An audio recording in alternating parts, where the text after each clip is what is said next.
Yesterday, President Trump and his team announced several new actions to help contain and combat the coronavirus. The President invoked the Defense Production Act, laying groundwork to manufacture more medical equipment. The Department of Health and Human Services will let medical professionals practice across state lines. The Department of Defense will deploy hospital ships and transfer millions of respirator masks and thousands of ventilators to HHS. The FDA will deepen partnerships with commercial laboratories to expand testing. The Department of Housing and Urban Development will suspend foreclosures and evictions on FHA-insured mortgages. And the Department of Homeland Security reached a mutual agreement with Canada to close our northern border to non-essential travel. Major steps, Madam President, as we confront a major crisis. Here in the Senate, we're preparing to take further bold steps of our own. Yesterday, we passed legislation from the House that will provide some American workers with additional benefits during this emergency. As I explained yesterday, that legislation was hardly perfect. It imposes new costs and uncertainty on small businesses at precisely the most challenging moment for small businesses in living memory. So the Senate is even more determined that our legislation cannot leave small business behind. Support for small business is one of the 4 key components of the much bolder proposal we are finalizing. Chairman Rubio and Chairman Collins have been crafting a major plan to help small businesses survive this crisis and help workers continue to get paid.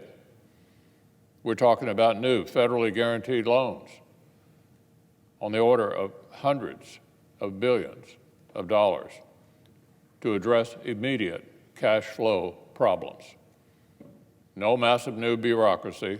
We want to let qualified small businesses get liquidity through familiar institutions, their own community banks, credit unions, or nationwide lenders. As Chairman Collins explained yesterday, owners will not be able to use the funds to give themselves raises or increase their own profits. The point is to help small business endure, help workers keep their jobs, and help both businesses and workers emerge from this ready to thrive. As Chairman Rubio explained, the portions of these funds that small businesses use on core expenses, such as paying workers and paying their rent or mortgage, will convert into grants they will not need to pay back. This will make sure that even lower profit margin Main Street businesses get a fighting chance to stay open and continue paying workers. This is straightforward, a rapid injection of cash to help small businesses through this turmoil. Not some brand new program with a long lead time, but an existing program that's been tested. The second major pillar of our legislation will be even more straightforward: direct financial help for Americans. Senate Republicans want to put cash in the hands of the American people. Chairman Grassley and a number of our colleagues are finalizing a structure that will get assistance to individuals and families as rapidly as possible. No tangled Washington process with 1,000 cooks in the kitchen. No piles of forms for laid-off workers or busy families to fill out. Money for people, from the middle class on down, period.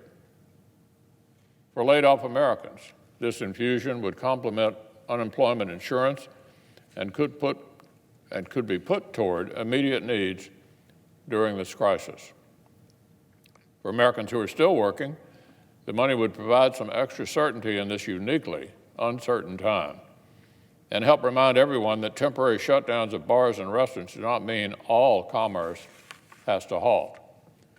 For retirees, the money would complement Social Security and help seniors navigate the unusual routines that have suddenly become necessary for their own safety. This is a form of emergency tax relief that we want to push to taxpayers right away. It's not an ordinary policy, but this is no ordinary time. The American people need help, and they need it fast. This will deliver it. Now, we believe this rapid assistance is crucial, but more broadly, we need to keep as many Americans as possible on the job and connected to their employers. The small business relief will help, and so will a number of additional tax relief measures, which will be designed to help employers maintain cash flow and keep making payroll, preserving employment and protecting economic foundations. That's also why the third pillar of our proposal involves targeted lending to industries of national importance. Chairman Shelby, Chairman Wicker, and Senator Thune are leading this component. Just like small businesses, entire sectors are being crushed by public health guidance, which is obviously no fault of their own. For example, our nation needs airlines, yet they have ongoing maintenance costs that do not disappear just because the government has chased away all the customers. We cannot expect this key industry to mothball itself overnight, then dust off in weeks or months and pop right back online as the nation will need and expect. So let's be clear about something. From small businesses to key sectors, we're not talking about so-called bailouts for firms that made reckless decisions. Nobody is alleging a moral hazard here. None of these firms, not corner stores, not pizza parlors, not airlines, brought this on themselves. We're not talking about a taxpayer-funded cushion for companies that made mistakes. We're talking about loans, which must be repaid. For American employers whom the government itself is temporarily crushing for the sake of public health. The fourth piece of our proposal goes to the heart of this crisis, the health of the American people. Chairman Alexander and Grassley will be rolling out proposals to get more resources on the front lines of our fight against the virus itself. Because to be clear, Madam President, nothing I've laid out so far will represent a typical economic stimulus in the way that we think of that term. Nobody expects that employment figures or the stock market or GDP growth will bounce right back to where they were a few weeks ago. No policy, no amount of money could return things to normal overnight. There is an underlying medical reality that is driving this disruption. In the words of one journalist, this is primarily, quote, a health crisis with an economic crisis strapped to its back. So yes, our proposal will immediately help American workers, families, and businesses. Yes, it will help position our economy to thrive once again after this public health menace is behind us. This may not be the last economic legislation we pursue, but fundamentally, we have to beat back this virus. We have to beat back this virus. That's why our proposal will go even further to remove barriers to care, speed innovation, fund the hospitals and health centers that will treat patients, and expand healthcare workers' access to the tools they need, including respirator masks.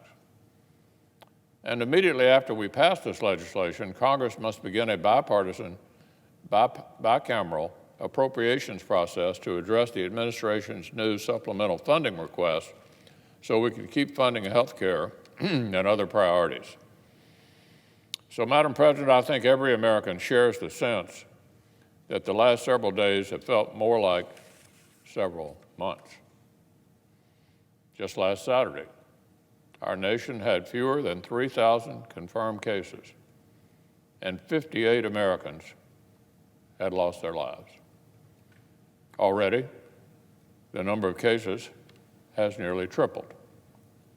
Tragically, so has the number of deaths. The crisis is moving fast, our health system is under strain, and our economy is hurting. The legislation I've just laid out will not be the last word. As I said, we'll need to turn right away to a bipartisan appropriations process.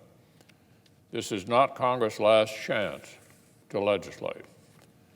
But it is critical that we move swiftly and boldly to begin to stabilize our economy, preserve Americans' jobs, get money to workers and families, and keep up our fight on the health front. That is exactly what our proposal will do. These are not ordinary policies. This is no ordinary time. The American people are strong. They are brave. There is no doubt the American people will come through this battle and then soar to new heights on the other side. The American people will win this fight against the virus. The Senate's job is to give them the tools that they need. And we're not leaving until we do our job.